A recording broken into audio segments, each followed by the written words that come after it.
This is a marketing services firm. They're a strategic marketing services firm. So they work with their clients to develop marketing strategy, and then they execute that marketing strategy by creating content and campaigns to actually go to market. So that's sort of the business that they are in.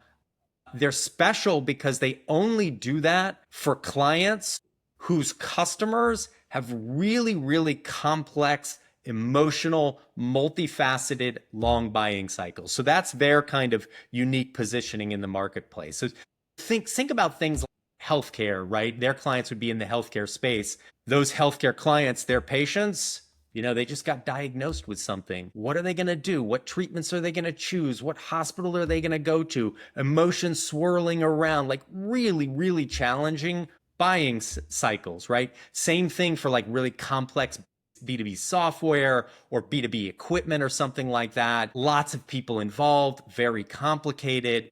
So that's the space that they're operating in. And essentially what they've done is they developed some really unique IP. They have a neuropsychological model that's grounded in real research on neurology and psychology.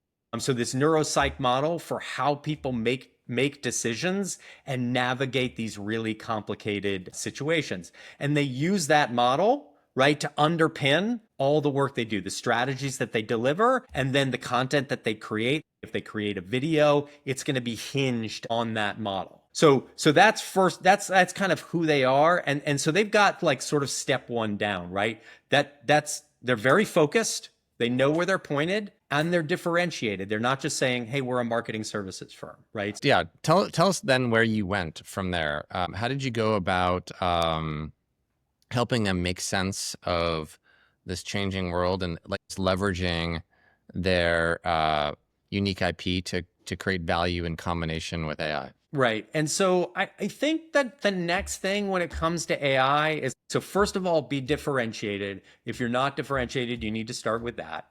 The second is have a point of view about where you want to go with this, right?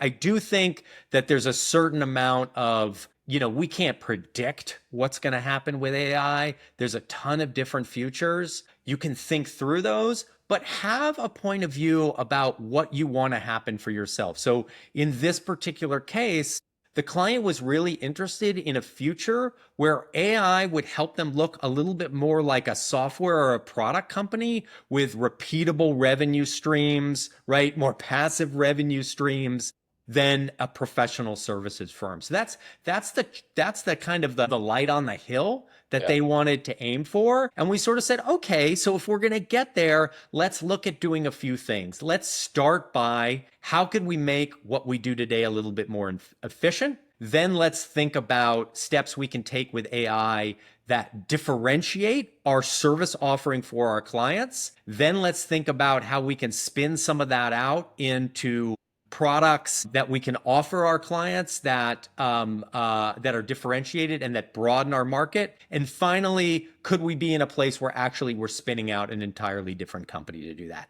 So we kind of at least had a roadmap in mind. And that's not to say that that's ironclad, because again, it's really, really hard to predict, but they kind of knew where they wanted to go. And then the third step, start doing stuff. Yeah. You've got to start experimenting and just building things and putting them out there, right?